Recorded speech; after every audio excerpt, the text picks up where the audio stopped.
بھارت کی آبی جارحیت جاری ہے۔ بھارت نے بگلیہار ڈیم کے ذریعے دریائے چناب میں پانی کا بہاؤ روک دیا ہے۔ مودی سرکار نے کشن گنگا ڈیم سے بھی دریائے جہلم میں پانی روکنے کی منصوبہ بندی کر دی ہے۔ اس کے ساتھ ساتھ انڈس واٹر کمیشن نے بھارت کی اب تک کی 37 معاہدے کی خلاف ورزی کی تفصیلات حکومت کو بھجوا دی ہیں۔ بھارت کی ہمیشہ کی طرح عالمی معاہدوں کی خلاف ورزی، مودی سرکار نے چناب میں پانی کا بہاؤ روک دیا۔ ٹائمز آف انڈیا نے دعویٰ کیا ہے کہ چناب میں پانی روکنے کے لیے بگلیہار ڈیم کو استعمال کیا جا رہا ہے۔ دوسری طرف کشن گنگا ڈیم سے دریائے جہلم کا پانی روکا جائے گا۔ بھارت نے منصوبہ بندی شروع کر لی۔ پانی کا اخراج کنٹرول کرنے کی صلاحیت فراہم کرتے ہیں۔ بگلیہار اور کشن گنگا ڈیم طویل عرصے سے قانونی اور سفارتی اعتراضات کا باعث ہے۔ ادھر ذرائع کے مطابق حکومت کو فراہم کردہ انڈس واٹر کمیشن کی رپورٹ میں بتایا گیا ہے کہ بھارت نے 3 ڈیمز کی تعمیر کر کے معاہدے کی خلاف ورزی کی۔ تینوں بار بھارت کو ورلڈ بینک اور نیوٹرل ایکسپرٹ سے سبکی کا سامنا کرنا پڑا۔ بھارت نے 2005 میں بگلیہار ڈیم کی تعمیر پر معاہدے کو نظر انداز کیا۔ 2010 میں کشن گنگا اور 2016 میں رتلے ڈیموں کی تعمیر پر معاہدہ نظر انداز کیا۔ بھارت کے خلاف کارروائی کے لیے قانونی مشاورت کا عمل مکمل ہو چکا ہے۔ حکومتی فیصلے کا انتظار ہے۔ بھارت نے پہلگام حملے کو بظاہر 37 معاہدے کی معطلی کے لیے استعمال کیا، لیکن در حقیقت بھارت ہمیشہ سے عالمی معاہدوں کی خلاف ورزی کرتا چلا آ رہا ہے۔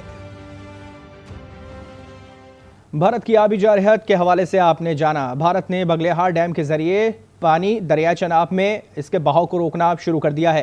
مودی سرکار نے کشن گنگا ڈیم سے بھی دریائے چناب میں پانی روکنے کی یہ منصوبہ بندی کی ہے۔ ساتھ ساتھ انڈس واٹر کمیشن نے بھارت کی اب تک کی 37 معاہدے کی خلاف ورزی کی تفصیلات بھی حکومت کو بھجوا دی ہیں۔ اس حوالے سے آپ کو بتائیں تو کشن گنگا ڈیم اور بگلیہار ڈیم یہ 2 ڈیم ایسے ہیں جو کہ پانی کے اخراج کو کنٹرول کرنے کی صلاحیت رکھتے ہیں، اور 3 ڈیمز پہلے تعمیر کر چکا ہے، اور یہ تعمیر کر کے اس نے معاہدے کی پہلے بھی خلاف ورزی کی ہے، اور تینوں بار حکومت کو ورلڈ بینک اور نیوٹرل ایکسپرٹ سے سبکی کا بھی سامنا کرنا پڑا ہے۔ بھارت نے 2005 میں بگلیہار ڈیم کی تعمیر پر معاہدے کو نظر انداز کیا تھا۔ 2010 میں کشن گنگا اور 2016 میں رتلے ڈیموں کی تعمیر پر اس معاہدے کو نظر انداز کیا تھا، اور بھارت کے خلاف کارروائی کے لیے اب قانونی مشاورت کا عمل مکمل ہو چکا ہے۔ اس حوالے سے مزید بات کریں گے نمائندہ خصوصی شوکت پراچا سے۔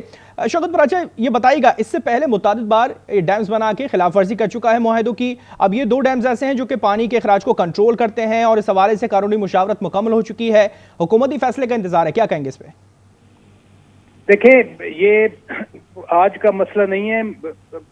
جیسے 2005-6 میں بگلیہار ڈیم کا معاملہ آیا تھا تو اس وقت بھی پاکستان نے جا کر ادھر ورلڈ بینک میں رجوع کیا تھا۔ پھر ایک فرینچ انجینئر تھے، وہ نیوٹرل ایکسپرٹ مقرر ہوئے، اور اس کے بعد انہوں نے اپنا فیصلہ دیا۔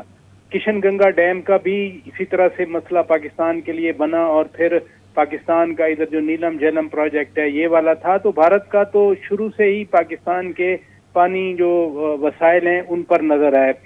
ستلج، راوی، بیاس تو پہلے ہی انڈس واٹر ٹریٹی میں بھارت کے پاس ان کا پانی رک گیا، اور پاکستان کے حصے میں یہ ویسٹرن ریورز آئے تھے۔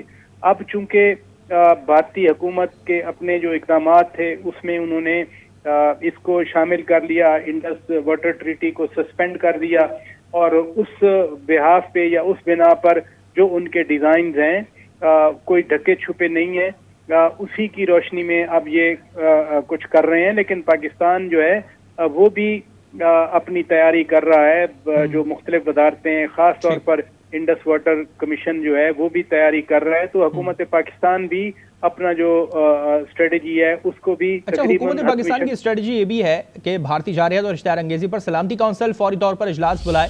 اس حوالے سے فیصلہ کر لیا ہے، پاکستان کی جانب سے بات کی گئی تھی، اس پہ کیا اپڈیٹس ہیں اور کیا بات سامنے آ رہی ہے؟ سلامتی کونسل میں کن پوائنٹس کو زیادہ اچھے طریقے سے اٹھایا جائے گا؟ اب سے تھوڑی دیر پہلے نائب وزیر اعظم اور وزیر خارجہ اسحاق ڈار صاحب نے خصوصی طور پر یہ ہدایت بھیجی ہے۔ اقوام متحدہ میں پاکستان کے مستقل مندوب عاصم افتخار صاحب وہاں پر ہیں، ان کو یہ ہدایت بھیجی گئی ہے کہ سلامتی کونسل کا فوری اجلاس بلانے کے لیے وہاں اقدامات فوری طور پر کیے جائیں، کیونکہ خطے کی سلامتی کی صورتحال اس وقت بہت سنگین ہے، اور بھارت کے جارحانہ اقدامات اور اشتعال انگیزی اب بڑھتی جا رہی ہے۔ تو سلامتی کونسل کا وہاں اجلاس بلایا جائے۔ اسحاق ڈار صاحب پہلے ہی جو سلامتی کونسل کے غیر مستقل اراکین ممالک ہیں جیسے گریس ہے، سوئٹزرلینڈ ہے، پنیما ہے، صومالیہ ہے، سلووینیا ہے، ان کے وزرائے خارجہ سے پچھلے 2 دنوں سے وہ مسلسل فونیں کر رہے ہیں، رابطے کر رہے ہیں، اور اسی ایشو پہ اسحاق ڈار صاحب ان کو بریف بھی کرتے رہے ہیں۔ تو اب جب پاکستان کی طرف سے پاکستان کے مستقل مندوب عاصم افتخار صاحب یہ موو چلائیں گے تو یقیناً جو یہاں سے پہلے رابطے کیے گئے ان کا ایک اثر آئے گا، اور اس مستقل مندوب کو جو بھیجی گئی ہیں ہدایات ان کے مطابق ایک تو بھارت کی جو اشتعال انگیزی ہے ان کے الزامات ہیں، ساتھ ساتھ انڈس واٹر ٹریٹی کا معاملہ بھی سلامتی کونسل کے سامنے رکھا جائے گا، کیونکہ پاکستان اس وقت خود سلامتی کونسل کا غیر مستقل ممبر ہے۔ مستقل جو اراکین ہیں جیسے امریکہ ہے، روس ہے، چائنا ہے، برطانیہ ہے، فرانس ہے، ان کے ساتھ بھی سفارتی سطح پر پہلے ہی یہ معاملات اٹھائے گئے ہیں، کیونکہ برطانوی وزیر خارجہ ڈیوڈ لیمے کے ساتھ بھی نائب وزیر اعظم اسحاق ڈار کا رابطہ ہوا تھا ٹیلی فون پر۔ اسی طرح سے جو دیگر ممالک ہیں امریکہ میں پاکستان کے سفیر رضوان سعید شیخ مسلسل ان کے ساتھ رابطے میں ہیں۔ تو چونکہ یہاں پر تصادم کا خطرہ زیادہ بڑھ گیا ہے، جنگ کے امکانات زیادہ بڑھ گئے ہیں، تو اس لیے اب یہ حکومت پاکستان نے فیصلہ کیا ہے۔ اسٹیپ اٹھانا شروع کر دیا ہے۔ اس حوالے سے شوکت پرا، بہت شکریہ آپ نے اس پہ گفتگو کی۔